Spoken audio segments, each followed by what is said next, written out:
Yes. As we know, this meeting is being recorded. We're only going to be recording the parts where we're talking like this, the presentations. We will not be recording the breakout rooms. That will be private for people to open up and express themselves. Let me begin. Thank you again for coming. My name is Antar Keith, the chair of our Democrats Abroad Reparations Task Force. I'm a New York voter residing in Germany, and I'm delighted to welcome all of us who have joined from the Americas, Europe, the Middle East, Africa, Asia, and the Pacific. I wish a warm Happy New Year to all of us here.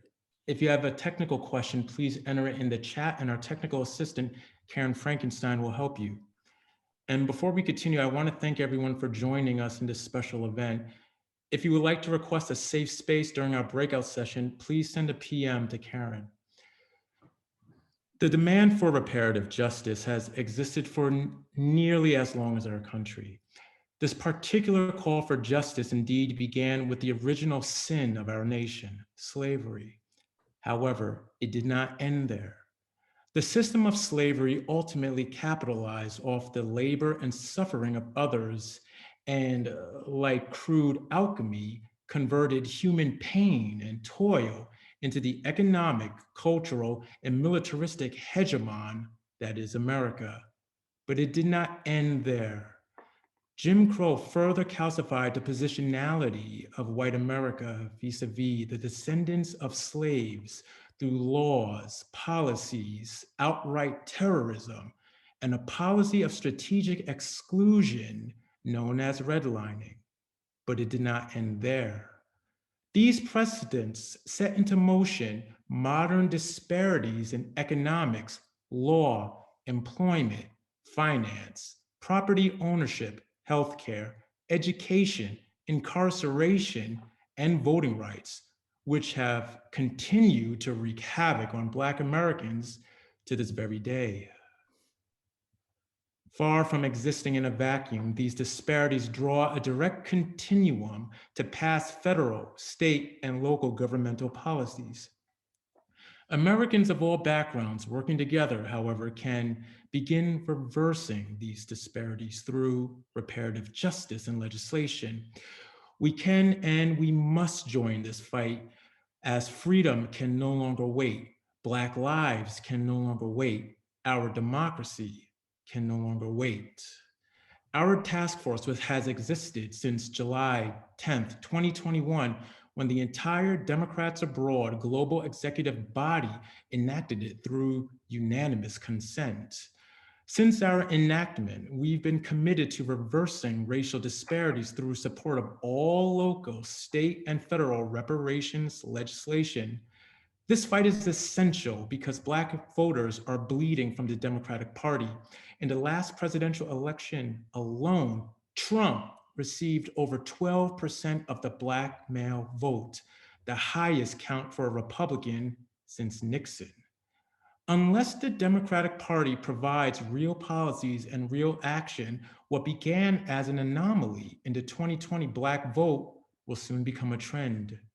A recent UMass Amherst poll has found that 86% of African Americans support the idea of reparations, yet only 64% of Democrats support the idea. Increasing this percentage will be key to stopping the bleed of Black voters from the Democratic Party. One way we can all stop the bleed, heal our nation's wounds, and take the first steps toward closure for all Americans is by enacting H.R. 40, the Commission to Study and Develop Reparation Proposals for African Americans Act, popularly known as the Reparations Study Bill. This bill would enact a commission to begin researching how Black Americans have suffered under compounded and intergenerational racial terror and political suppression, quantify the damage, and make recommendations for redress. Since the Reparations Study Bill made it out of the House Judiciary Committee last April, the RTF has followed it closely. As we look toward the future of reparative justice, though, it is important that we not only know where we're going, but where we have been. For advocates of reparative justice, we must keep an eye on our present, our past, and our future. Our struggle is not just locked into the present, but we are joined by brothers and sisters who have blazed a trail toward justice and repair for crimes perpetrated by the US government. One such group is composed of survivors and the descendants of victims of the unjust World War II era mass incarceration of Japanese Americans into US concentration camps. Many of our parents knew this phenomenon by its euphemism, internment. Today, we know this process as a gross human rights violation. It really always was. We are fortunate to be joined here today by some of the activists who advocated for the passage of the 1988 Civil Liberties Act, which was one of, if not the most significant reparative justice legislation passed so far in the history of the nation. We are also joined by a champion of the modern reparative justice movement for Black Americans. There's much to learn from our allies in intergenerational, interfaith, and multi-ethnic coalition for justice, truth, and solidarity. We have asked 3 leaders for reparative justice to join us here today. We've invited Dreisen Heath of Human Rights Watch, Kathy Masayoka of Nikkei for Civil Rights and Redress, and Tracy Kato Kiriyama of Nikkei Progressives. We are also grateful to have so many other members of Nikkei Progressives and NCRR here today to share their experiences with us in our breakout rooms. With that, I turn it over to Dreisen Heath, who is a researcher and advocate in Human Rights Watch's United States program examining and advocating on racial justice issues in the US context. She leads Human Rights Watch's domestic research and advocacy on reparations and reparative justice. Dreisen, welcome. How are you today? Thank you so much, Antar. I'm doing well, happy to be here in community with you all today, and especially my co-panelists, Tracy and Kathy. Thank you. We're so glad you're here with us today. We have a lot of great questions from our co-hosts, and we predict our audience as well. But before we get to those, we wanted to allow you to give us an opening statement. Dreisen, could you please share with us from your perspective what your work is? What are reparations and why can't we wait for them? And what are the biggest developments to date in the push for reparations? Great, thank you so much, Antar. And again, incredible, great thanks to you and the task force, as well as all of the Global Progressive Caucus, the Global Black Caucus, and the Asian American Pacific Islander Caucus. We are grateful for this conversation today. And we are here today and have come this far because of the resolve of our ancestors, the relentless work of reparationists and activists, and the powerful allyship and solidarity that we continue to experience today across demographics, across experiences, across generations. I lead Human Rights Watch's U.S. reparations work and cover the impacts of racial justice across demographics and across issue areas. In the reparations space, I co-organize with an amazing coalition of over 450 organizations strong and growing. I also support a number of the local initiatives that are happening in the US at the local level, including the fight for reparations and justice for the 1921 Tulsa Race Massacre and the subsequent racist laws and institutions that still impact Black Tulsans today. So you ask a key question, right? What are reparations? And this isn't just some abstract concept. It's not a process that we can deny or ignore. It's essential to recovery. It's essential to the survival of a healthy democracy, a country that actually respects its people. And it's a right as expressed under international law, which applies to the US and mandates obligations to the US to fulfill. Governments have an obligation to provide effective remedies for violations for Human Rights Watch, for human rights. That includes gross human rights violations, serious human rights violations, and even acts of discrimination. And people who are individually and collectively harmed should receive full and effective reparations that are proportional to the gravity of the violation and the cumulative harm suffered. And I think that's an important point, proportional, which means if we're dealing with the legacy of enslavement in this country, we need a holistic remedy.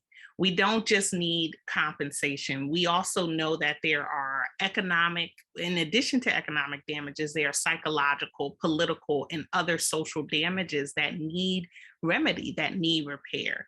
And so in that same vein, and we'll probably go into this in more detail later, but around restitution, compensation, rehabilitation claims, satisfaction claims, and institutional and legal reforms are much needed. Why we can't wait is because we're experiencing this harm today, right? And it's cumulative. The failure to address these historic racial and gendered injustices impact the continual contemporary ones too, right? These racist laws and institutions are still in our sight and impacting our daily lives, and fuel the persistence of racial inequality today, whether that's infant mortality rates, whether that's Black people living with post-traumatic stress disorder and harm to their immune systems because of systemic racism, accumulated racial discrimination in housing, police violence, infant mortality rates, lack of school funding, underfunded schools, and systematically underfunded schools in Black and Brown neighborhoods. And despite shifts in racial attitudes, including in the 60s, we have not come that far from where we were in the 60s. Actually, a lot of the comparison statistics between today and the past are often compared to the 60s of how we have not come as far as we have determined and have built coalitions and movements to bring us further from. What I'll touch on also briefly and lastly is the biggest developments, right? We had, for the first time ever, as Antar mentioned, the HR 40 being voted out of the Judiciary Committee, building off of the incredible and lasting work of legacy organizations, including the National African American Reparations Commission and National Coalition of Blacks for Reparations in America, and COBRA. That is tremendous. That is a tremendous win, a national win, an international win. It saw international proportions. It caught the attention of many people. But that bill now has the support of 195 people, in addition to 20 other people who want to vote, members who want to vote yes for this bill. So if we held this vote today, or yesterday, or tomorrow, this bill would pass in the House. It is only the political obstacles, politically manufactured obstacles, that are preventing it from moving forward. This is tremendous progress. In addition to that, at the local level, you have over 160 reparations initiatives happening at the local and state level currently. You have major endorsements from Amalgamated Bank, Ben & Jerry's, the Players Coalition, and others, the U.S. Conference of Mayors of HR 40. And so we are headed towards, a more just future, but we are headed towards reparations now and realizing that. Thank you again. Thank you, Dreisen. I'm gonna go into my freezer after this event is done and grab my own Ben & Jerry's. Wow, I appreciate you letting us know that. Wow, yeah, cool. Thank you very much. Now, next, we'll hear from Kathy Masaoka, who is a co-chair of Nikkei for Civil Rights and Redress, a seminal organization in the historic fight for Japanese American reparations. It is important to mention that Kathy has been involved in reparative justice advocacy since before the Civil Liberties Act was enacted. NCRR continues the unfinished work of establishing reparative justice across America. Kathy, what is the historic overview of Japanese American reparations advocacy? After 1988, furthermore, why did you decide to continue the fight for reparative justice for other groups? Thank you, Antar. And also thank you all of you for organizing this. It is very exciting and encouraging to be part of this panel and to be talking with people across different countries. And I think the Zoom has allowed us to really connect and interconnect so many people. And after hearing Dreisen, it's even more motivating to speak about, more encouraging, to speak about redress and reparations. But I want to start off by saying that solidarity between our communities as Japanese Americans and African Americans goes way back, and it's based on the foundational system that we all suffered from the foundational racism that all of our communities have suffered from. That really is based on this country's founding of stealing the land from the indigenous people, and on the labor and backs of Black folks, not only their labor, but their bodies. So we are all part of that long history that continues today. And so the incarceration of Japanese Americans was not a blip or just a mistake or just an isolated incident, but part of a long history of this country's treatment of people of color and of Asian Americans.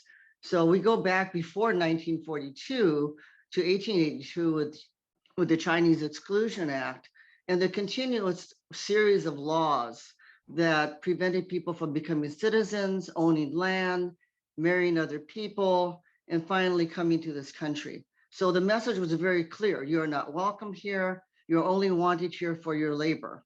And when World War II and the Pearl Harbor was bombed, it was a good excuse then for people who were really threatened by the gaining, wealth of Japanese Americans who were developing the land, the farmland, and the fishing industries.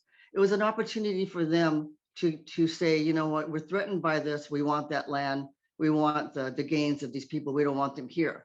So the mayor of LA at that time, Fletcher Barron, even said, get rid of the Japanese. We don't want them back ever. So this was the prevailing attitude, which isn't surprising when we think about, again, the foundational and structural systemic racism that is in this country today.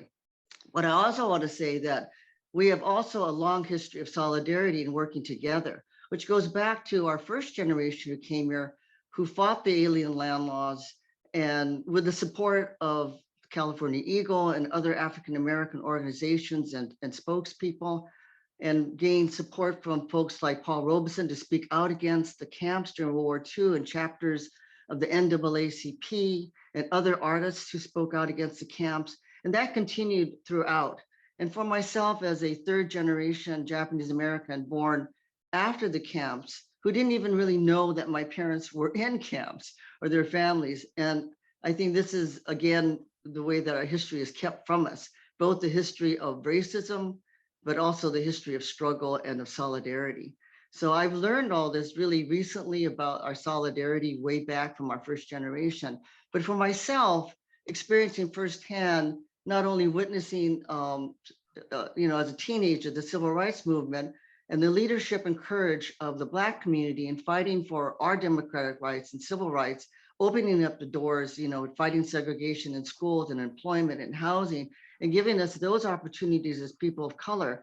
And then in the late 60s, being part of the Third World Student Movement and fighting for ethnic studies, where for the first time, many of us learned about ourselves and felt proud of who we are, because one of the effects of the camps was feeling really that we didn't like who we were. We were not proud to be Japanese Americans or Asian Americans. So I think that is a gift that we received from the leadership of the Black community, saying that we are proud to be Black, brown, red, yellow, and so that carried us forward into not only fighting for ethnic studies, but back into our communities where, we organized programs, served the people programs, and always kept that look and perspective of third world solidarity. So, during that time, we worked with other communities, and that carried us into, and many of the people that were working in the communities, then learning more about the camps and the fact that, maybe I should say a little bit here, because not everybody here knows the camp history. And Antar, thank you for sharing that. 120,000 Japanese Americans, mainly from the West Coast, were incarcerated into 10 concentration camps, but many other Smaller detention centers were also established where our first generation were picked up and taken to.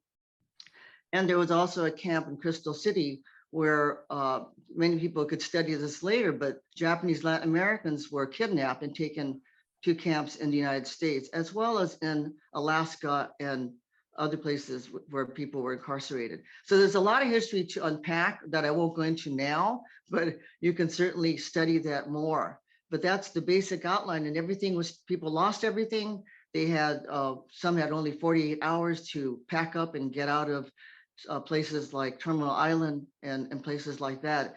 And people lost everything basically because they had so little, they could just take what they could carry. And they left camps with $25 and a ticket to somewhere else and told not to congregate again, but they did. So we were able to reestablish some of our little Tokyos back in LA here. But that's a very brief overview of the history. And, so we carry this trauma from the camps that we still need to look into. And as Dreisen said, there's so much that is impact that has been felt by these experiences that we're still learning about. But I do want to say that African Americans and the Black community, really, we owe so much to their leadership and contributed so much to our winning redress. They were the first to support us in our fight for redress, and a group called Self-Determination Committee joined us in our vigils in the early days of 1980s. And we want to thank the Black Congressional Caucus and the leadership of Congressman Mervyn Dimely and Ron Dellums, who were steadfast in the support of redress and reparations and sponsored our first bill, actually, NCR bill. And folks like the Reverend Jesse Jackson of the Rainbow Coalition and Maxine Waters and many, many others who spoke out and supported us continuously and steadfastly for redress. And without them, I don't think we would have won. So I want to acknowledge that the leadership and support from the African American community was so important in speaking out. But I do want to speak to the commission, because I think we are not about to tell African Americans how to fight for redress, but we know that the commission, which is the HR 40 bill, speaking to a commission. We also had a commission in 1981, the Commission on Wartime, Relocation, and Internment of Civilians. And at first we thought it was not going to be that important, but we realized how valuable it was in terms of a grassroots movement, in terms of bringing out the voices and being able to educate people about what really happened, to learn that history. For many of us, it was the first time that we heard our people speak, and we heard the stories and we learned. And amazingly enough, 40 years later, we are continuing to learn. Not only learn from the stories that we heard, that we hear more from, but uncovering more stories. So I think it's a process of education. It's a process of moving people. It moved our community, it mobilized us to stand up and to fight harder as the children of people who had been in camp. And it propels us today. But even during the movement, we continued to reach out to other groups in that perspective of third world solidarity. We supported the anti-apartheid movement in South Africa. We supported the Hopi Navajo folks here who were being moved off of their land. We supported people in Japan fighting the fingerprinting and discrimination of minorities there. And we continue to speak out for reparations today. But I have to say that we are also learning so much from this struggle. And we are looking back on our own fight for reparations and saying, what more could we have done? What are we learning? The whole fact that trauma carries in the body. And so all of these things, I think we owe so much, again, to the struggles of African Americans, and really speaking to not just Japanese Americans, but all of us as Americans. I think the humanity and the restorative justice and healing that can happen for all of us here.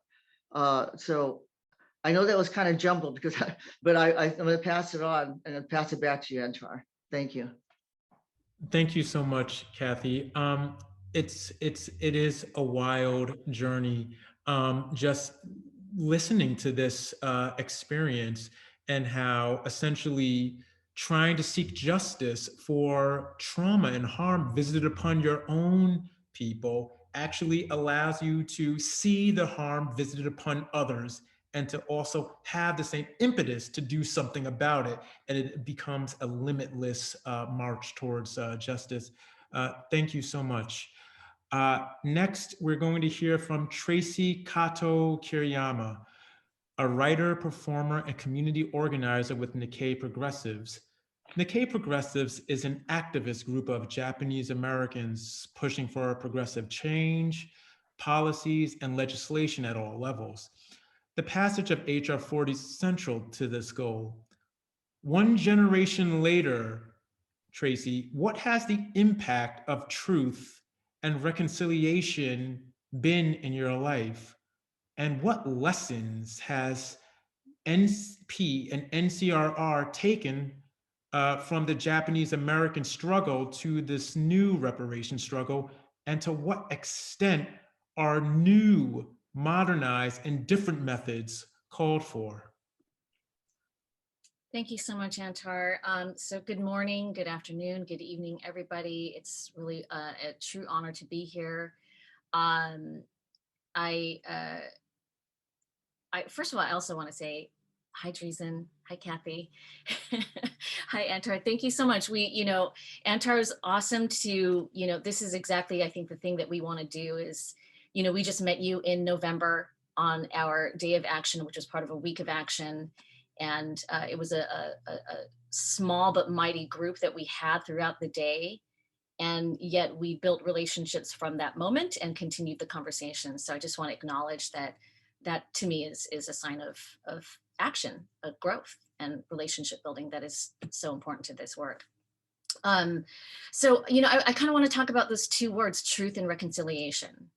And when I think about Nikkei Progressives and NCRR and our Joint Reparations Committee, and I think about my involvement in it, I have to always give credit to my parents. My parents were children in camp. They were in Manzanar, and they were in Tule Lake. And I also have to acknowledge, Antar, you said American concentration camps and the euphemisms, right, that people use instead of relocation center or internment camp. And I think that when we're talking about truth, like that's exactly the stuff that means something, where I'm always feeling like we have to correct folks about, even in our own community, the use of internment and relocation and the comfort we have in those euphemisms. And so the discomfort that we need to sort of bring out when we use terms like concentration camp, while making the distinction of other euphemisms, right? The euphemism of concentration camp for death camps, right? Or extermination centers, yeah. So I just appreciate that moment of truth. And so that's why I think about my parents, they were maybe not typical in that they actually were very willing and wanting to speak about where they were put as children and how that affected their families. Because a lot of folks in our community will talk about how their parents and grandparents didn't and don't want to speak about the camps. And I have, I have other family members certainly that didn't and don't to this day.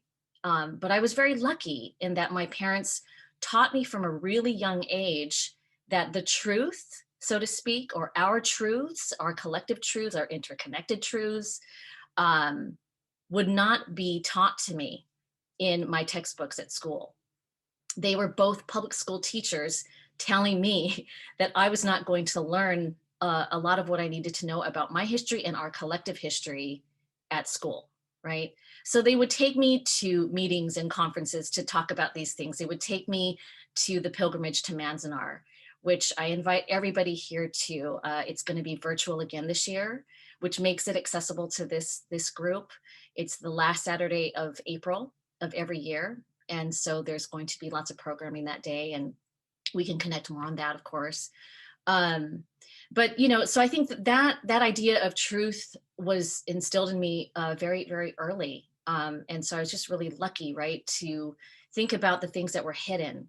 And when I saw footage of the CWRIC, the Commission on Wartime, Relocation and Internment of Civilians, when I saw footage of the hearings in Los Angeles in 1981, that was a life-changing moment because again, against sort of typical tropes about our community being silent or submissive, here I saw all these people speaking in public, and they were mad and angry and articulate, eloquent, emotional, you know, all these things that I didn't necessarily associate with the legacy of my community and our voice.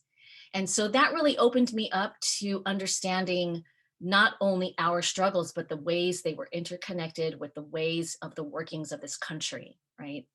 That again, like Kathy was saying, it wasn't a mistake. It wasn't like, oops, so we put you in camp, you know, oops, all these things happened and well, we just had to, you know, out of necessity, right? As opposed to what we're doing now is learning. And so really learning, like really learning. I think that when I think about reconciliation, I don't think we're anywhere near there. You know, even if we're speaking about redress, to this day, as Kathy mentioned, we are still learning about horrible things that our community, of course, did not want to talk about. And our certain truths are coming out about various things that happened inside of these camps. And then also learning about other detention centers in Canada, right? House arrests on the East Coast.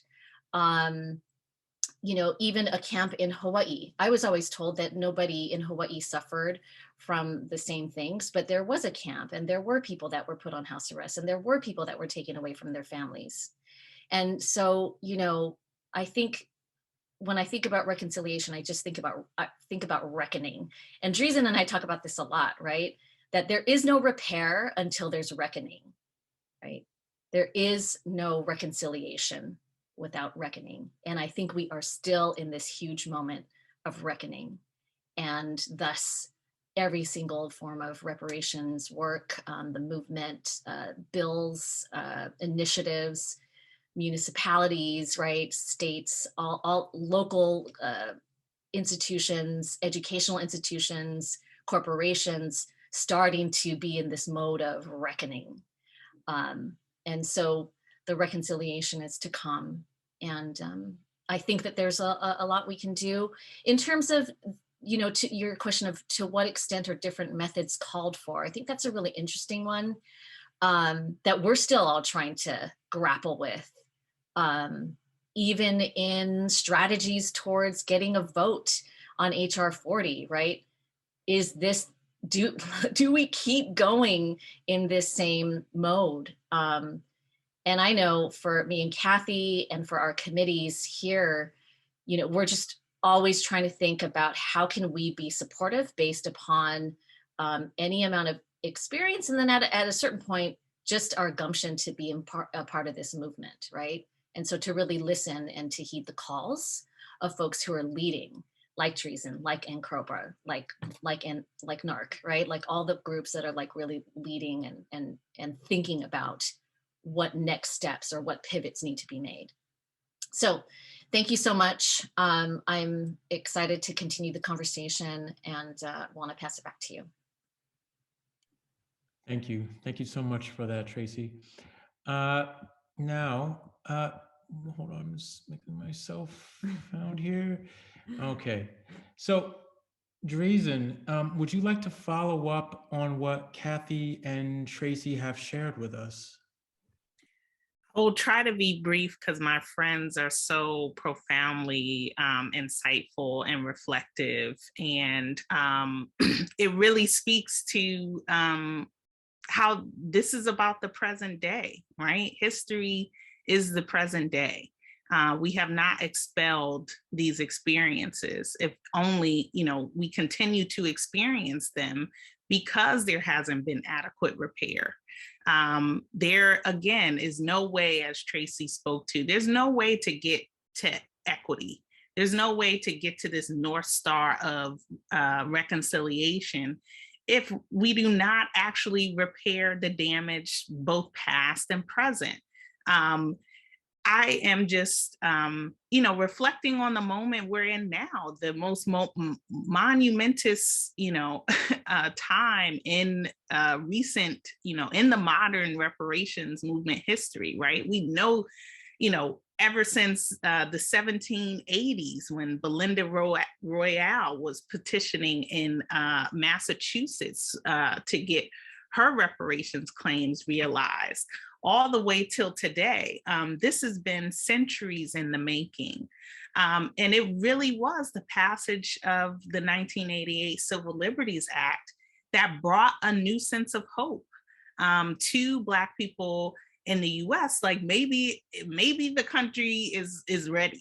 Maybe it is finally at least getting a comprehensive study of the issue and actual solutions on the table. Let's put on paper what these recommendations for reparations should look like, because the Commission on Wartime, Internment, and Relocation of Civilians, that commission came up with very key, clear recommendations for reparations, whether that was the wishes of the communities that were impacted, whether that was fully met, their needs and their wants is still to be determined. But there were still concrete solutions that came out of that process that were then implemented in U.S. Congress and signed into law by then President Ronald Reagan, right? And so as we approach, we just had MLK's birthday on the 15th. We are approaching MLK Day tomorrow. When you think about even the history of the establishment of federal holidays in this country, right? All from Labor Day and the squashing of the labor union strikes, the Pullman Railway strikes, when you think of Memorial Day, when you think of the establishment of MLK Day, when there was, a rampant war on drugs, where there was a crack epidemic, where there was this continual suppression of Black people in their own communities.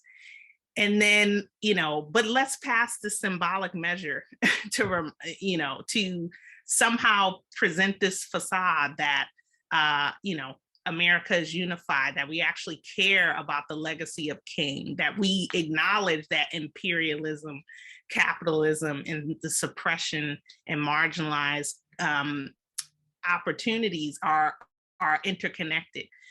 The same thing we saw with Juneteenth, right? In this past several months. There is, at the height of the reparations movement, a federal holiday is established, a symbolic measure, right?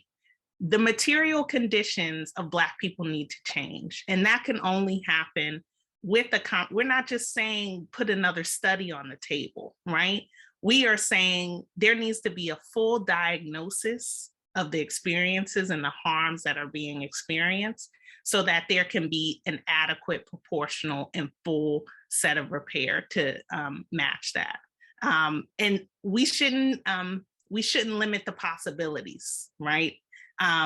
We should not say, this should only be, it should only be this, or it should only be that. That's part of the beauty of the commission, is to have this kind of debate, is to hear all the myriad of approaches to this issue. Let's talk about expungement of records. Let's talk about free trauma-informed care. Let's talk about free tuition. Let's talk about return of land in consultation with Indigenous communities. Let's talk about infrastructure overhauls in our communities. Let's talk about the impacts of environmental racism. Let's talk about abolition. And what reforms and institutional rebrandings and destructions need to happen, because these institutions are perpetually disenfranchising Black people. And so the conversation is wide and broad. We continue to stand on the shoulders of the modern day reparationists that have, and are continuing to lead us today. And I love that we have folks like Nikkei on this line, who has also just been, a stalwart activist in this movement, who cannot be moved and shaped. And so it is our time. The train is moving. Everybody, you need to get on the train. It's moving fast. we have the opportunity to put actual pressure here. And the last thing I'll say is we've seen this, this is a global task force, right? And we've seen reparations actually implemented in other countries across the world, right? We know it's possible. Questions about feasibility, questions about eligibility, those things will be worked out. But those are also things that should not stifle the beginning of these conversations. That should not stifle the actual implementation of these conversations, right? We build systems all the time. The IRS can find you at any point in time in this country.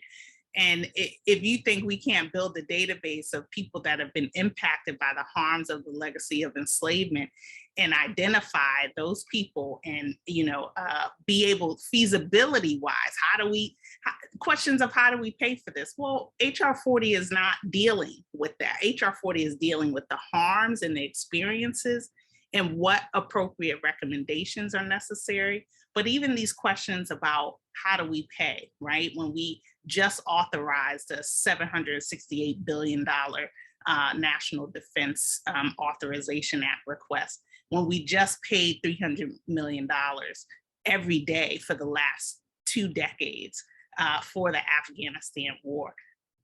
These are the questions. When people talk about feasibility, put the hypocrisy back on, folks, and let's change that conversation around for the repair and the recovery of the most marginalized and most disenfranchised people in this country.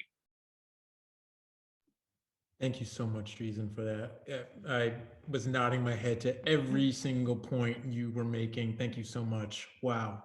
Wow. Okay. For the next portion of our event, we will have guests who are representatives of the caucuses take time to give their questions to our guests. First, we're going to have essentially a question and answer section. We have 10 minutes and we'll have each representative ask one question and, somebody can answer it, and then after that, we'll move into breakout rooms. So the first question comes from Pro DA's Daniel Stein, native New Yorker, Mexico City resident, and justice seeker the world over. Daniel, can you please unmute and ask your question? Yes. Hey, good morning, and thank you to everyone who's spoken so far and everyone who's attending. My question for the panel is, how long did it take to study and establish the reparative justice solution for Japanese Americans? I see that, I know that there was a books recommended a little earlier, and I thank you for that. I'm looking forward to getting that and looking at the details in that, but I'm hoping you can share a little bit about once there was a commission, given the ability of the wheels of justice to move slowly through the procedural holdups and metaphorical foot dragging, what's a realistic timeline if HR 40 or once HR 40 were to be passed? What is a realistic timeline to produce an honest and meaningful report with all deliberate speed? Well, we do have some people here that were actually part of I think the commission report, but I think I'll just start by saying that the Commission on Wartime, Relocation, and Internment of Civilians, those euphemisms that they use to call the commission in 1981, it held hearings in about 10 different locations across the country, which we insisted upon to hear from the actual people, who experienced the camps, not just some scholars or experts. So we really emphasized the grassroots nature, and that took time, but that was good. This was 1981, starting in about June or July. And then the commission took all of those findings and studied them and came out with a report, I believe in 1982 or 83, a couple of years later, with the recommendation of a monetary reparations of, I think 20,000 was maybe their recommendation And I don't remember all the others, but I know that Susan Hayase is on the line here. But so it took about a couple of years to study, to gather all of that information, and then to come out with, you know, a proposal of an amount of money. But then, of course, the bill took a little bit long to actually implement. And I don't know if you're asking that question. And that we had bills that were being created and written, and that it's all a matter of will, really, after that. You know, it's like, we knew what we wanted, we put it in there, and then it's sort of like being told, oh, there's no money, it's not going to happen. But, you know, that's a matter of push, it's a matter of movement, it's a matter of willpower and people pushing for it. But the actual study was about a couple of years. And Susan, if you want to put any information in the chat, you can also. There is a study called Personal Justice Denied, and there's a book that documents the whole findings.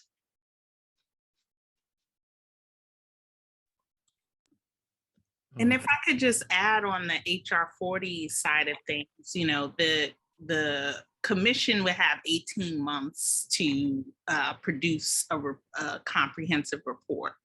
And after that 18 months, right, it would be up to, you know, additional congressional action to actually implement these various reparative measures, to make standalone or comprehensive bills that can, you know, pass and be signed into law. So the implementation process is going to be separate in the same ways that the commission, the CWRIC, you know, preceded the Civil Liberties Act.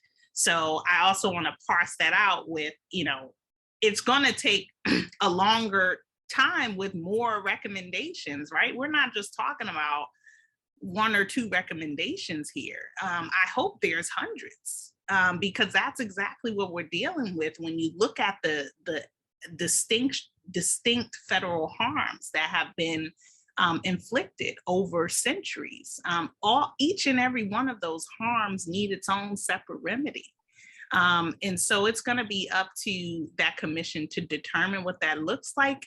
But that commission is not really even the commission determining it. It's the people who are going to inform the commission and what those determinations look like. So those processes of you know, studying, investigating, getting, you know, being able to subpoena for information, right? What we know about some of the most discriminatory practices that the federal government perpetuated on Black people in the US is because of historians and psychologists and outside activists. It's not because the federal government said, here is our racist federal codes, and this is why we apologize, right? We've never even gotten an apology for enslavement. You know, that was kicked under the road even while Obama was president. And so here we are today with a needing of the acknowledgement, right? The acknowledgement of culpability, which is something the US does not want to write on paper, that they were responsible for the kidnapping and family separation and mass harms, in addition to all of the federal institutions that are, some of which are still active today, that are still causing harm. So I just want to separate these processes of investigation and implementation, which will follow once HR 40 is signed into law. Thank you, Dreisen, and thank you, Daniel, for that question. Very good. Okay, so now the second question comes from Lidano Jazz Moore, chair of the Democrats Abroad Global Black Caucus. Jazz has a lot of passion and experience in organizing with African American and LGBTQ+ communities. Jazz, can you please unmute to ask your question? Thank you. Yes, thank you, Antar. And thank you, Kathy, Dreisen, and Tracy for this really great panel that you are hosting here today and giving us tremendous insight in your experiences. The question that I have is, how can we, meaning the African American and Asian American communities, change the trope of Black-Asian conflict in the face of Asian violence while it still dismisses the solidarity between us too. Thank you very much.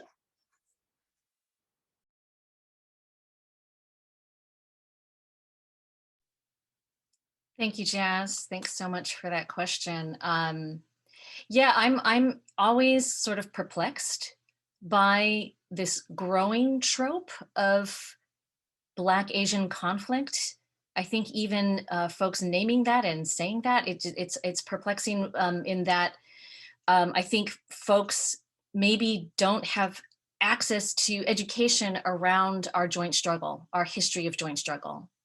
And I think that, you know, in conversations that I have with folks about this, I find myself always going to study, you know, going to education. And I know that that's not the shortest conversation to have, but I do think that that's something that I find myself saying to folks is, you know, what do you know about our history of solidarity?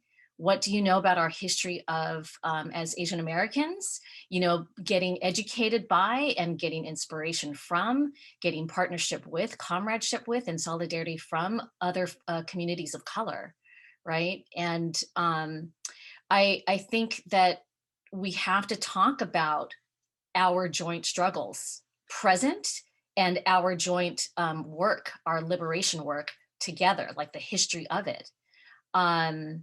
And also, you know, in terms of present day statistics around actual violence, there is violence perpetuated on all communities from any number of communities. It's not, I think that sometimes the media also focuses a lot on any time there is a case of Black and Asian conflict.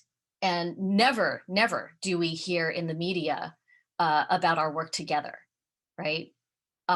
We don't ever get educated on our solidarity, and that's on purpose, right?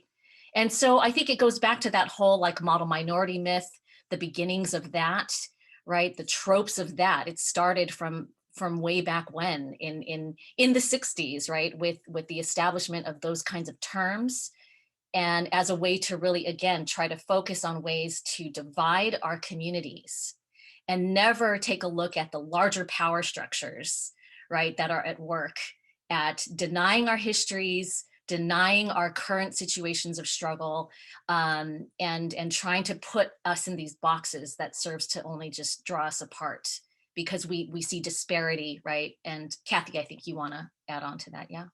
Oh. Yes, I did. I just wanted to say that I'm actually very encouraged because our communities across the United States have been looking at study on abolition, studies on challenging anti-Blackness in ourselves and in our community. And, you know, and talking about how we cannot let ourselves be used as that wedge, you know, as Tracy is talking about, you know, it's really on purpose, and that, you know, it's creating this false idea that somehow we're in the middle, and we're not. And so we have to understand that, really clearly understand our history, but not allow ourselves to be used as that you know, the group that stands between solidarity and other people. So. Both profound comments, and you know, I just really want to.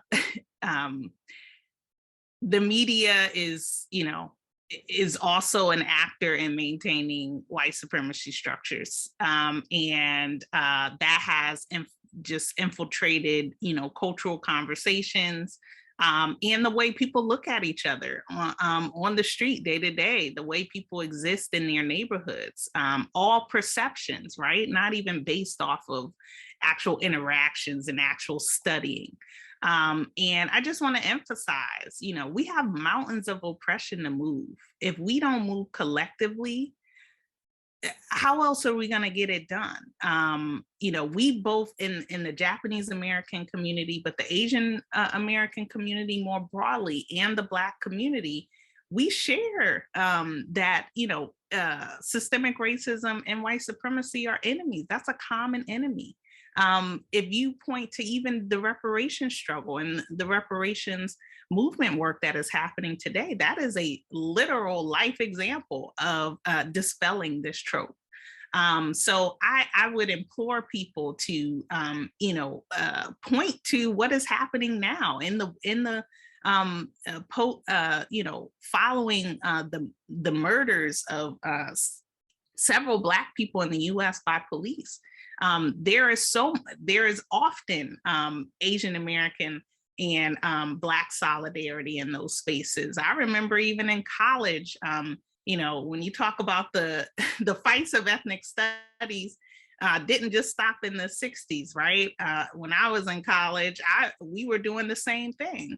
And it was a lot of Black Asian solidarity there. So there are too many examples to name to dispel these tropes, and we can't let that sideline us to get in where we need to go. Thank you. Thank you. Powerful answers, and a great question from Jazz. Okay, so now we're going to move on to the third question, which comes from Emily Lyons, chair of the Democrats Abroad AAPI Caucus. Emily, could you please unmute and ask your question? Thank you. Yes, thank you, Antar, and thank you to our speakers for being here. I'm really proud that we can be a part of this. My question kind of builds off of the question that Jazz just posed, and I think all three of you have already kind of touched on this. But what is some advice you can give to AAPI trying to have conversations with their friends and families about the importance of the relationship between the Black and AAPI communities? And why is it important for us to be vocal in this movement for reparative justice? So this can go to any of our speakers.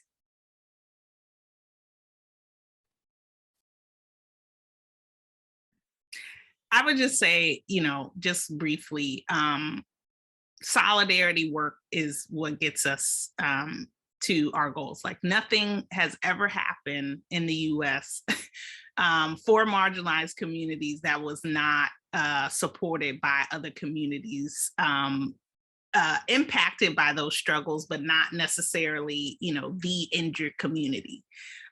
So even in the civil rights, era's time, that was made possible because of allyship, because of allyship in the way that is not just, doing this Instagram post here and there, really being in the trenches, which Nikkei Progressives and NCRR is. And so, these conversations need to be constant, right? It goes back to this conversation about truth telling. Because a lot of the times we are dealing with false perceptions, right, that we've deemed as truth, instead of actually looking at the specific experiences and what is happening. And there's always stuff that falls, that people are going to justify. But I think that it's just incredibly important to stay course, not necessarily, we rely on public opinion polls a lot to determine whether or not we're going to move forward on the issue or not, right? I keep bringing up MLK Day, and the support of MLK when he was alive was, non-existent.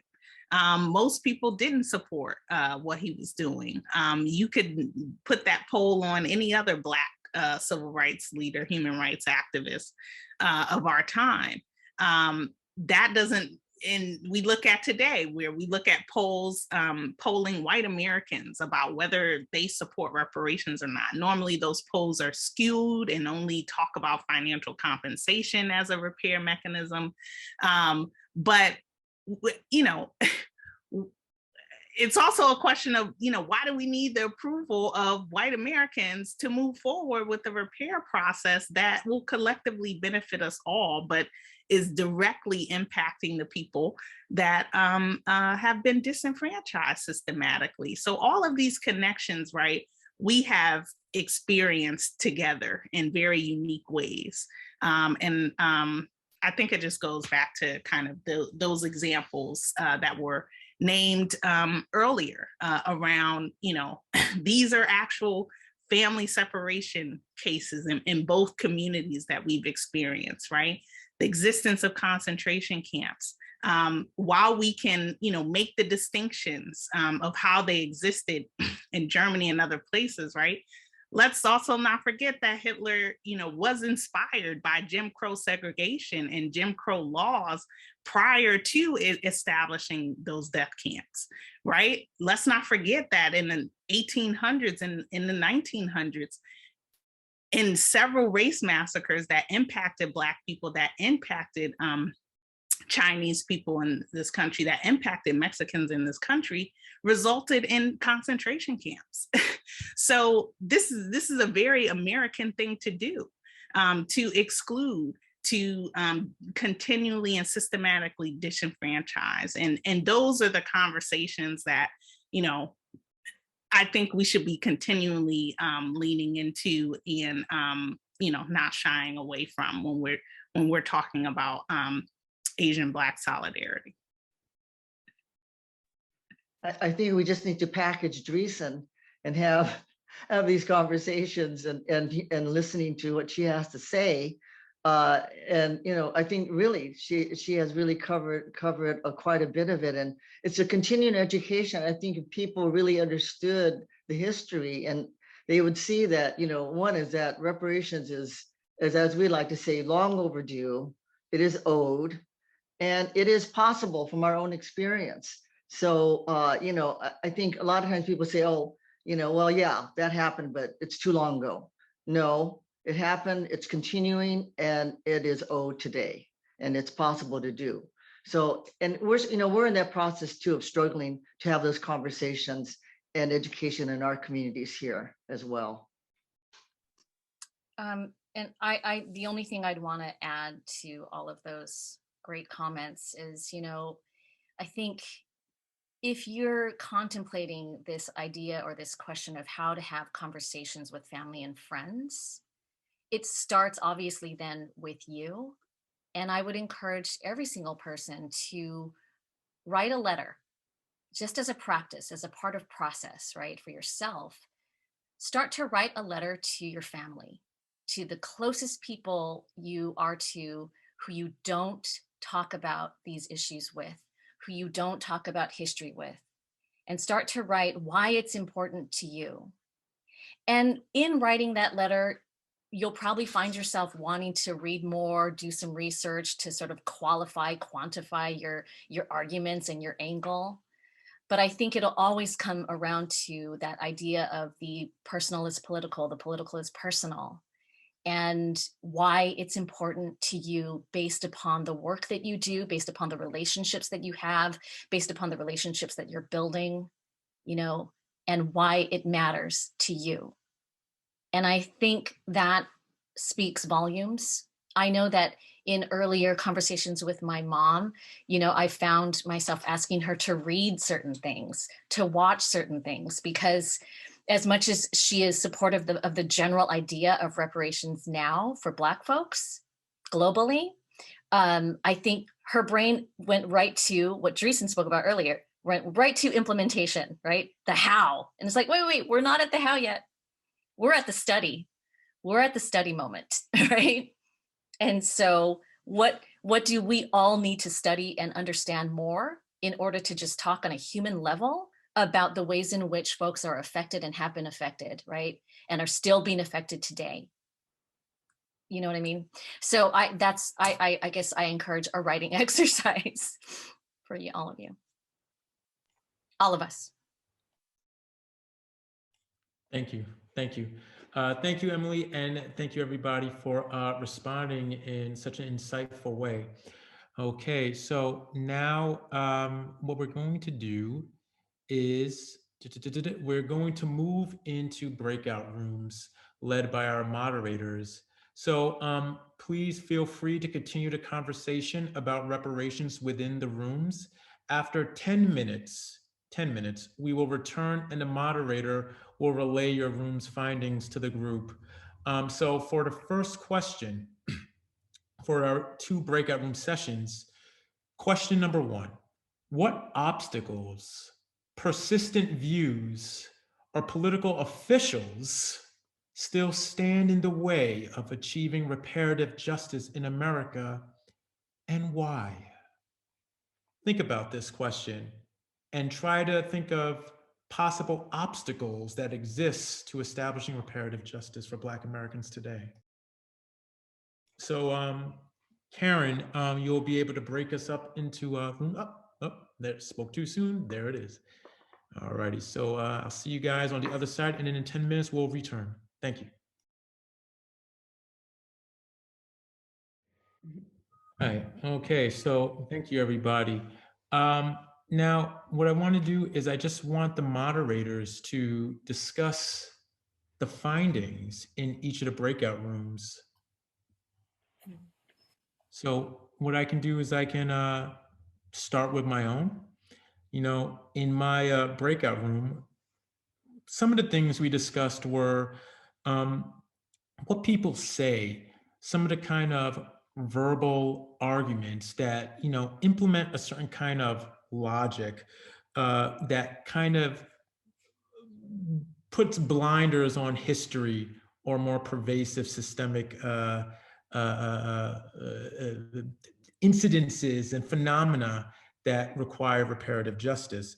So for instance, people say things like, you know, reparations is only for slavery, not for any other policy, just slavery.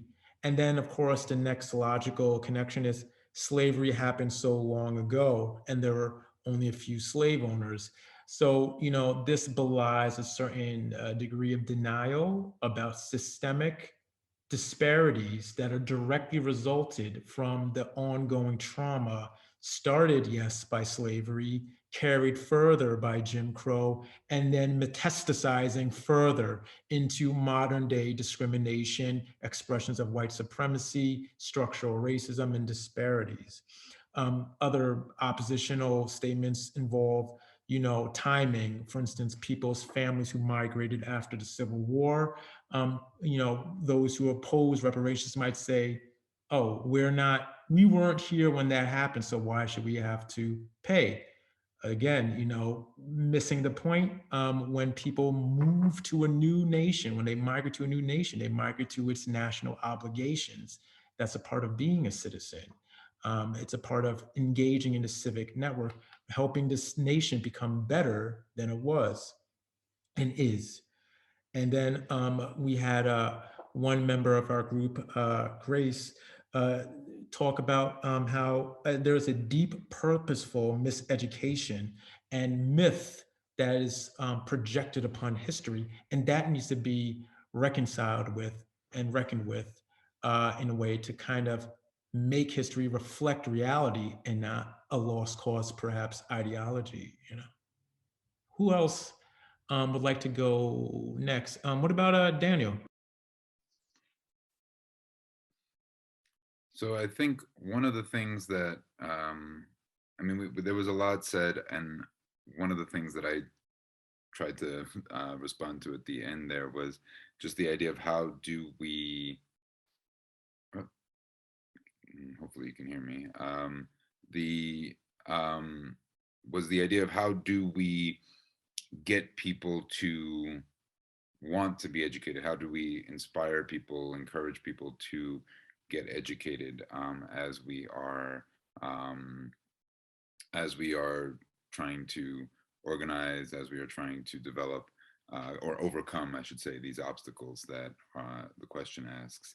And I think that that is really one of the kind of crux issues. And I think what I was trying to say, and I will try to be short, so maybe somebody else can summarize some of the other things that were said. But I think that one of the things is really just talking to people who care about you and sharing with them the things you care about. Much in the way that Tracy was mentioning, writing to people or practicing what you want to say to people by writing to them.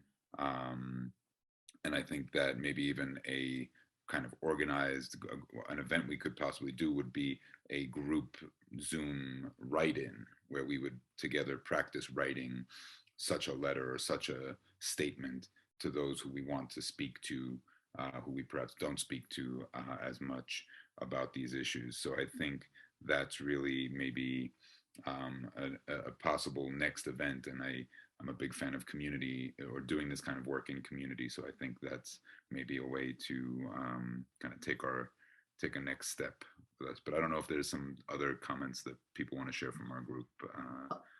Well, Sue was the other moderator in the group, but asked me to share, to add on. And I just want to say that I think you really hit the most important thing, Daniel, because we talked both about, how to move people through education, but also I think several people shared, but one person from Australia was talking about there's a lot of goodwill towards Indigenous people, but there's not a lot of movement towards actual real remedies, and so I think what you're saying is that really it's about, encouraging each other and keep on building. So through this kind of, getting together and writing and helping each other, supporting each other through these conversations and education is really an important way. And so I'll just add that on.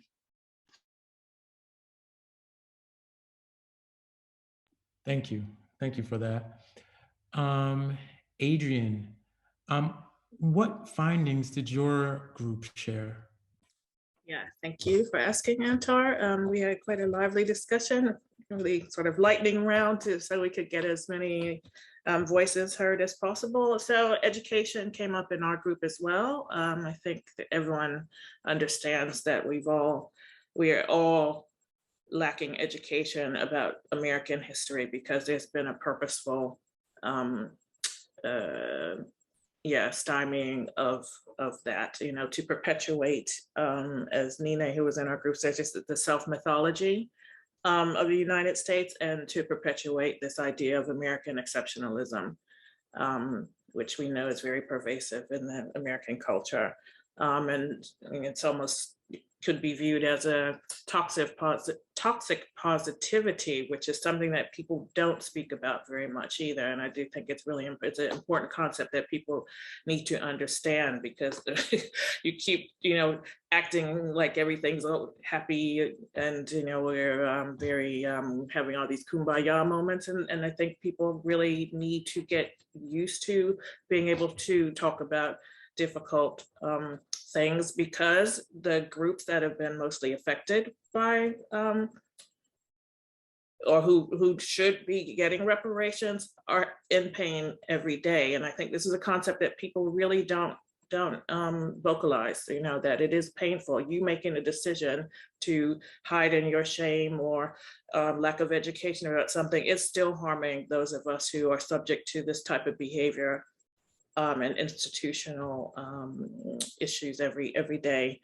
So the other thing that we talked about was just, taking the chance to be brave. Now, this is what we have to do. No one's going to do it for us. It's our job, even if, I wasn't alive, during slavery, but a lot of us, some people are immigrants on this phone call or whatever, but I was listening to something earlier today, and as an immigrant, if you choose to come to the United States, which has a known racist past, then like Antar, like you just said, then you must be willing to take on that responsibility to help move our nation forward, and in turn the rest of the world, because the rest of the world is looking to us. So, but education is a really big issue.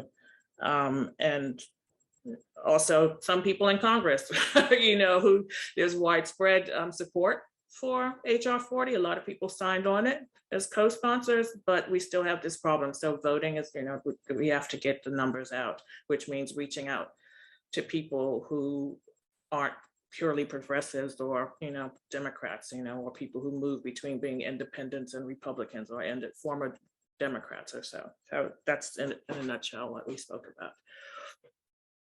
Thank you. Thank you so much, Adrian. And yeah, about those, flip-flopping Democrats that can't really decide what side of the spectrum they happen to be on when they wake up in the morning. Yikes. Thank you. Sue, would you like to share your findings, please? Yeah, I'm going to defer to Emily and Darren because I was in the same group with Daniel and Kathy. Oh, okay. Excuse me. Okay, excuse me. I'm sorry. I'm sorry, Sue. I'm sorry, Sue. Emily, would you like to share your findings, please? Yeah, thank you. I think we had a really great conversation going and kind of along similar things as what everyone has said so far, but a big focus turned, kind of to this generational impact of understanding that what happened, people often look at slavery, but understanding that the impact of that has just moved through the generations and has been passed down.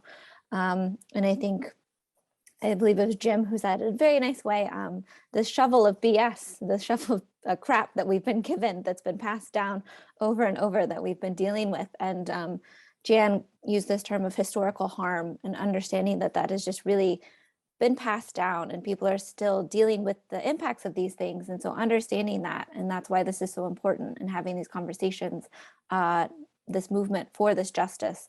It's just that it's had such a long-term impact. And Robert began speaking. Unfortunately, we didn't get to finish because our room ended, but he was also highlighting the issue that, many people may not understand this harm that's happened. And so I think this ties in with the education aspect of just understanding that the harm that this has caused to people that I don't think a lot of people understand that haven't been directly impacted. So really focusing on that as well to make sure that people understand this harm that's happened. So those were just kind of the key points I wanted to share. Thank you so much, Emily. Now, I wanted to see, Jazz, were you modding a breakout room?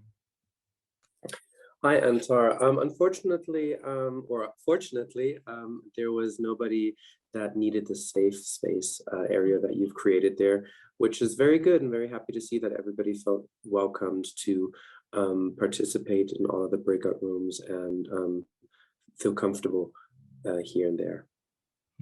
Thank you. Thank you.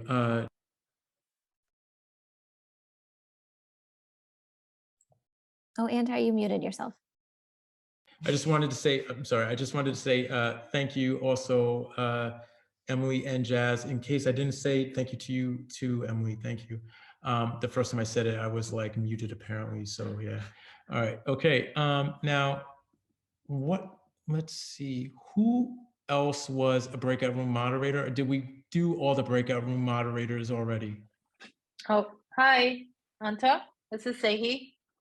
Hey, and I was one of the breakout room moderators for a safe space, and I had one person show up, and we had a very intimate discussion.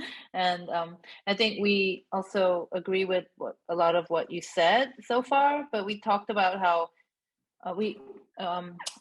implementation. I think that's a big challenge, or it seems a bit daunting. How do we implement all the reparations, and how do we even go about doing that? I guess that was one idea we talked about. One issue is also the financial aspect. A lot of people are going to say, well, we don't want to add more money to this, we don't have a budget, right? But I think our speaker talked about, well, if you can have all this money and budget for a war, why can't we have enough money to work on the reparations? And then I think we both agreed that it's really difficult to understand or sympathize and fully appreciate another community's experiences. So I think we just have to try to educate each other and interact with each other and work together. It's not always easy in the US. We think that it's such a segregated society, and I think that becomes a big obstacle for all of us. Thank you. Thank you. Thank you. I really, really very much appreciate that. Because of the brevity of time, we're going to have to bypass the second breakout room. So what I want to do now is, at this point, I want to allow our audience to ask questions of our main guests. Yes, that is Dreisen, Tracy, and Kathy. Now, regular attendees may use star hand up if you'd like to ask a question to any of our three main guests, and you'll be put in the queue.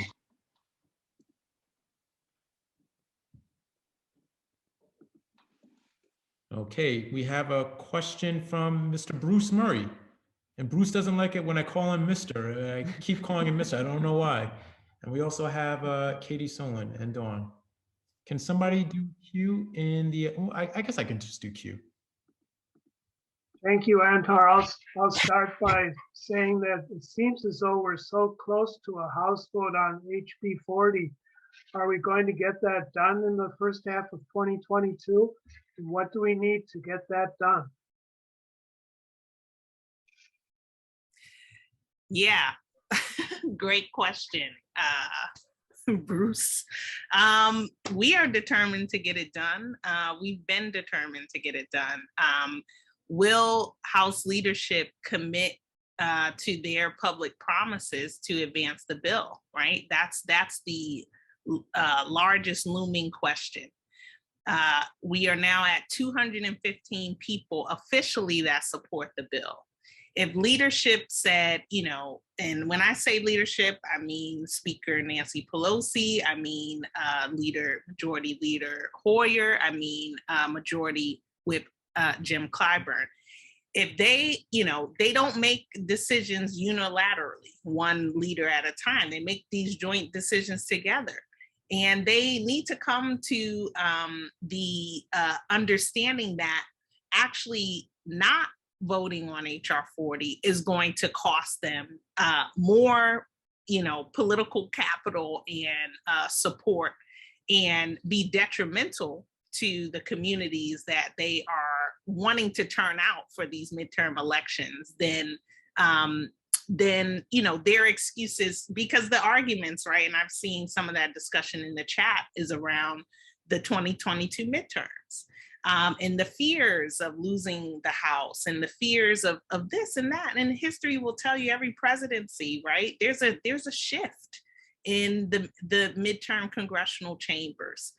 So are we going to play into these political fear-mongering arguments, or are we going to advance something forward that is the lightest lift on the racial justice agenda in the US Congress, right?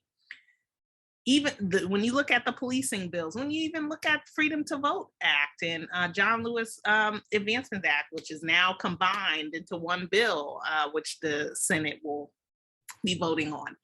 These are, you know, changes of federal codes. These are, you know, information needing to be disseminated to states to implement at the state level for voter protections, for protections against civilians from police, right? We're talking about implement a commission so we can get the study and recommendations going. We have to be able to stick to our guns there and convince, you know, and many of you here are essential to that process. This is going to cost us for generations to come if we do not pass HR 40 on the floor in the next month, right? This has generational consequences. We will never get another opportunity if we look at, you know, possible forecasts of what 2022 and 2024 look like, right? We may not be dealing with reparations as a subject matter politically in this particular scenario for years to come if we don't act on it now. So there, you know, that sense of urgency has to be communicated. The leadership structures need to understand that this is a wager and a battle that they should not lose. And instead of, you know, it's Black voters that need to turn out, right? Specifically for the Democratic Party. That's been the narrative. We need to organize Black voters. Well, what are you doing for Black voters? And then by extension, what are you doing for this country? What are you doing for the treatment of economic disparities and social disparities that impact us all, right? Because racial discrimination has impacts on all of us, including our economic structures, which continue to suffer year after year, trillions of dollars of GDP because we disenfranchise and discriminate against Black people.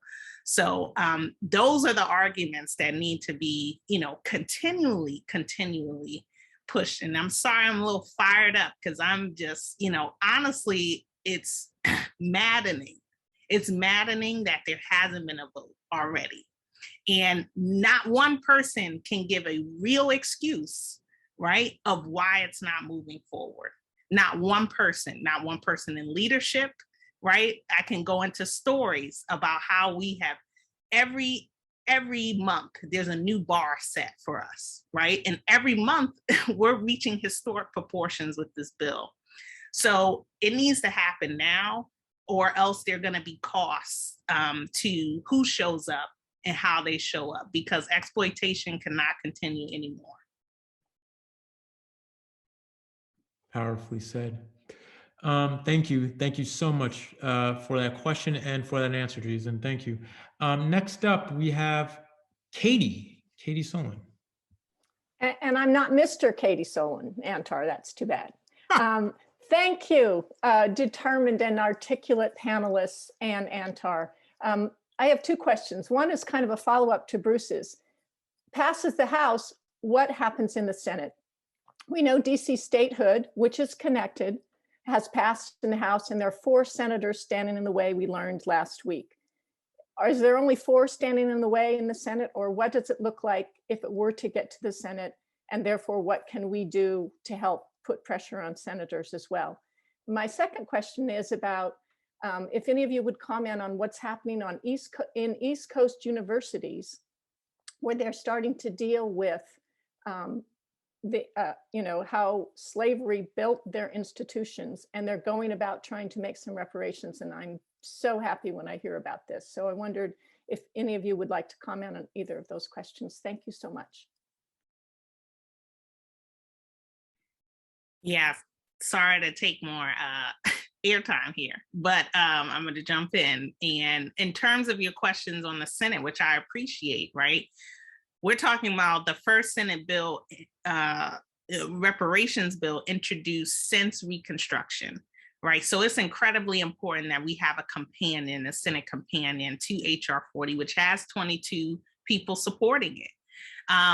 But there's also political dynamics in the Senate, obviously. We can't even get voting rights passed as a result of the makeup of the Senate and this tie. Whether it's, this bill would have to go through the Judiciary Committee, which is also a tie vote. In addition to being on the Senate floor, right? So with that reality, right, as the sophisticated and creative organizers we are, we're also going to look to the executive branch to make this a reality. Obviously, it would be in our best interest to just move it through the Senate, right? Establish it through law. In every reparations process, whether it be the Emancipated Compensation Act, which granted reparations to white DC slaveholders, whether it be the National Indian Claims Commission, as they called it, which was not a whole adequate reparations process for the mass genocide and displacement of Indigenous folks, but did result in some reparative measures, whether it be the Civil Liberties Act. There has always been support from both parties to move these things forward. So in that theory, it should be fine to move through the Senate. We've had senators and House Republicans talk to us about how this should be non-controversial. Like, in theory, we support this, but they're not going to publicly support it given their racist position of their party, and the post-January 6th very much sticking in this stance that they can't actively support something that deals with racial justice. So with that, President Biden and his administration, Vice President Kamala Harris was an original Senate co-sponsor when the bill came out. President Biden and his plan for Black America and several other contingency plans has put enacting HR 40 and establishing a reparations study as a priority for Black America. If you cannot achieve and stick to your campaign promises, what are you there for? And so that should also, not lose people's minds, right? We have a realistic obstacle in the Senate. How do we get past that obstacle? we look at the possibility of this being set up by the president, who vowed to do this, and who has since publicly, we've gotten his White House on record saying that they support this, and will look to Congress to see how this moves forward. But in the same ways that they are preparing an executive order on police reform, which may be news for people, but they can do the same thing for reparations, as with Jimmy Carter, when there was additional support needed, right, for Holocaust victim survivors in the US. And the Congress was not willing to coalesce around this commission to create the memorial fund, memorials and memorial funds. President Carter took it into his own hands to issue an executive order to create a commission on the Holocaust, right? So we have done this before. Executive action is going to be needed in this particular time frame to move this forward. Thank you. Thank you so much. Okay, so now the next question is going to be Dawn. I just wanted to say thank you very much for this this whole evening. It's my evening actually. This whole event. I've learned something, and I've also I remain very wary about getting broad backing for actual reparations even within the Democratic Party. But now I understand that it's all about HR 40, and that we've got to look at that. We got to talk. And I was just wondering, to come full circle now, as you said, that it's so important to strike now when the iron's hot. Dreisen, which leaders in the Democratic Party should we be calling? Or, I mean, of course, I'm in Ohio and I should call my Ohio senators, and all that. But what other people are key, for this? Who do you think that we should try to put pressure on if we get, interested enough to do that? Yes, thank you for that question. And I'm so sorry, I didn't really answer Katie's second question, which is a bigger subject too, which we absolutely need institutions at the institutional level for there to be reckonings in the repair process. I will say, if you look closely at each of those bills, they're all prescribing something different. And what is key in that case in particular is looking at the impacted communities and what their response has been to those initiatives. So when you look at the descendants in the Georgetown case, right, it's highly controversial, that process right now. And so getting into the weeds of, whether or not Georgetown will actually fulfill what they promised and what the descendants actually wanted is something that is still yet to be determined. The Virginia House process and other universities that are looking into this, it's exceptional and necessary. But I will also say that there are intricacies in all of those situations. And at the end of the day, reparations is a victim-centered process. And if the descendants or the affected communities are not satisfied with the process, we should be questioning these bills in their current state. To the question of who are we putting the pressure on, right? You mentioned Ohio, Sherrod Brown was one of the original co-sponsors in the Senate. In Ohio, I believe we have everyone on board on the House side. Obviously, that's not necessarily the case on the Republican side. I will continually say, we are, Speaker Pelosi, Leader Hoyer, and Whip Clyburn have all made public statements about moving HR 40 forward. Those people need the phone calls, right? Mm-hmm. And I'm particularly thinking about Whip Jim Clyburn, who is really the leadership. I will, speak to this directly. The leadership is looking to him as, a seminal member of the Congressional Black Caucus to make a call on this as the majority whip, right? Yes, they make these decisions together, but at the end of the day, they're going to trust how he moves on this issue. And quite frankly, he has not been a vocal supporter of reparations, and instead has been a supporter of more class-based policy, reparative processes, which are fine, which are, we need those too, but you can't, affirmative action is not reparations. 10 to 20, 30 programs are not reparations. Other class-based policies are not reparations for the legacy of enslavement. So there is also, I would implore you to flood his office with calls, and like truly, because we're dealing with these people in real time, and it is imperative that they hear, especially from this caucus, that this is a lose-lose situation if they do not move on HR 40, right? There are so many different the Congress loves to vote on things that have like a symbolic day, right? We're entering Black History Month, right? What a great excuse. It would have been great if we had a vote on MLK Day. Well, I guess you couldn't have a vote on that day because it's a federal holiday, but whatever, this week, right? Whip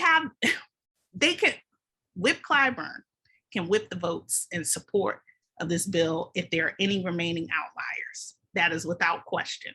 So he should know that the entire caucus and party needs this to advance.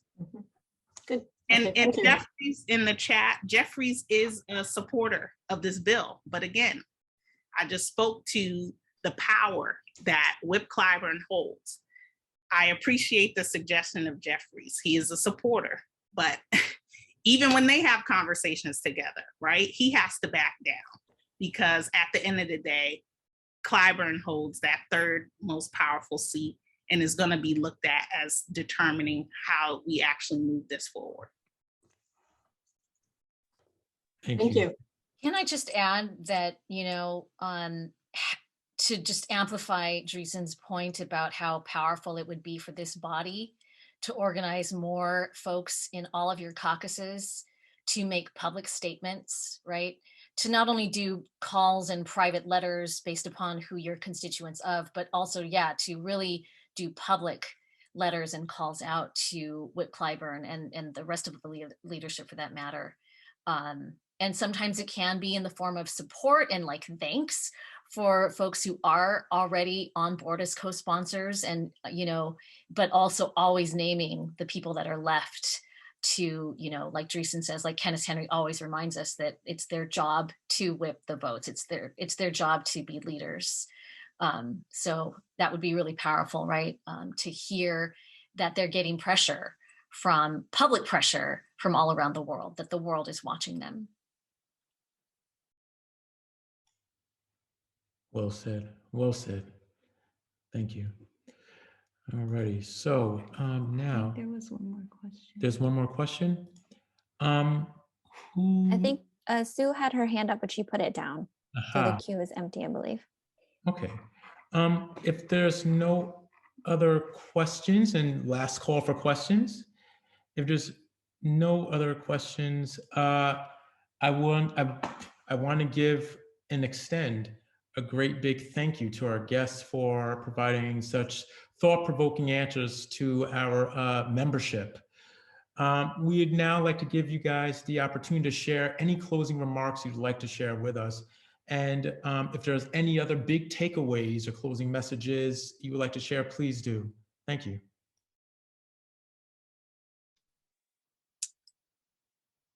I'll just start and then pass it to you, Kathy. I just want to give thanks, just really grateful for this space that you're providing. What I think is really exciting is that there feels like the need and desire for everyone here to continue and to keep building. And so, that's going to be really critical, I think, in our movement forward together, and just to remember that we're in this together, right? And so I really appreciate this space and hope that we continue. Thank you so much. I want to thank also the fact everyone here, but many of the NCR folks who fought for Japanese American redress are on the call. and really appreciate their presence and insights, and hopefully that they were able to share in the small groups as well or in the future. And I too feel a very, while there's urgency on HR 40, I also know that we're about building a long-term relationship. And so I value what we did here today, in the sense that we are building for the long term, because that's essentially what's going to make change in this country, right, in the United States. And also the idea that the grassroots efforts to get redress are also very critical to pushing congressional folks. So building where we are, redress efforts locally and wherever, even internationally, the idea of redress being so paramount and pushing this country to move. So I just want to say that, end with it, and pass to Dreisen. Thank you so much. I mean, I just, yeah, I'm also grateful for this space. I am grateful to my colleagues and partners in this work. I'm grateful to this membership for willing to dive into the depths of what we're dealing with too. Because you can't be on the surface with this stuff. And I just want to emphasize that this is movement work, right? You are part of a global reparations movement. Us dealing with the US in any particular case is because, one, the legacies of colonialism and enslavement extend far beyond the US, right? Colonialism, extraction, the transatlantic slave trade, these are global impacts, global harms. We need to be dealing with it in global proportions. People came together around the ending apartheid in South Africa. That was a necessary global international movement. We need to come together with that same fervor around reparations globally and in the US. Because I also see if the US is ever willing to get there, that will impact so many other places. And that will impact so many other communities to continue. There is harm on multiple levels here. And so HR 40 is a central organizing tool and has been for the last 32 going on, well, 33 years. This is a movement. Again, I just want to continue to exercise emphasis on Kathy's points and Tracy's points. So maybe one day HR 40 is not the relevant tool because we've passed the moment that a study and recommendations is going to suffice, right? And so I need you all to be committed to this movement, whether we are having a study and recommendations bill, whether we are having direct implementation bills, right? We need you on board to secure Black reparations, to secure reparations for other communities. If we are ever to see any type of true racial and political progress in this country, there is so much at stake here. And again, these efforts, whether legislatively or grassroots, are rooted in people's lived experiences, are rooted in the traumas, in the everyday experiences that people are not just, they're not thriving in this so-called, democracy. What is happening is people are just surviving. And this will have generational impacts if we do not act on it now, when we've been the closest that we've ever been before. Thank you. Thank you so much. Thank you so much. You guys have really given us a lot to think about, honestly, to think about, ponder, and meditate on. We would also like to extend our thanks to our caucus representatives and breakout room moderators for helping us out so much. For those who would like to become more involved in this fight, please visit the Reparation Task Force's DA page and email me at reparations@democratsabroad.org. Tracy, where can members become more involved with reparative justice activities stateside? If you could, please put your URL in the chat box where you would like our members to come find and contact and see what your organization is doing. And that concludes today's events. So, if anyone would like to stick around a little bit longer, let me know. Otherwise, we will have our caucus chairs, Bruce, Jazz, or Emily, share any events they would like to broadcast while we're still here.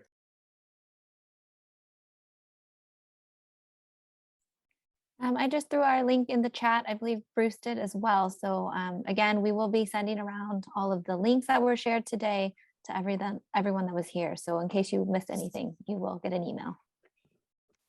I want to thank everybody who was involved in this event today. I learned a lot, and it moved me to realize that even more that we're all in this together, and we have a heck of a lot of unfinished business in 2022 and moving forward.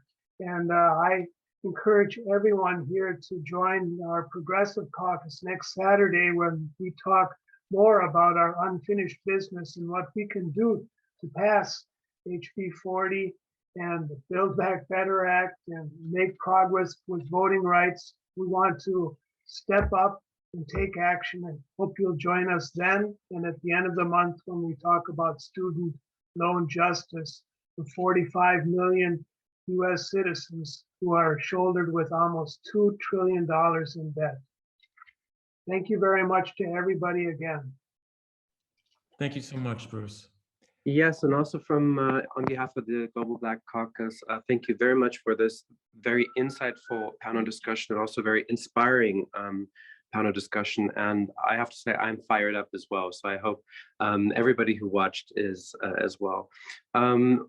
Upcoming events with the Global Black Caucus, we have our quarterly Global Black Caucus global meeting, where we invite Global Black Caucus or Black Caucus country committee leaders to join so that we can discuss further collaborations, how we can co-sponsor events, and also work even more closely together so that our joint mission statement can be upheld.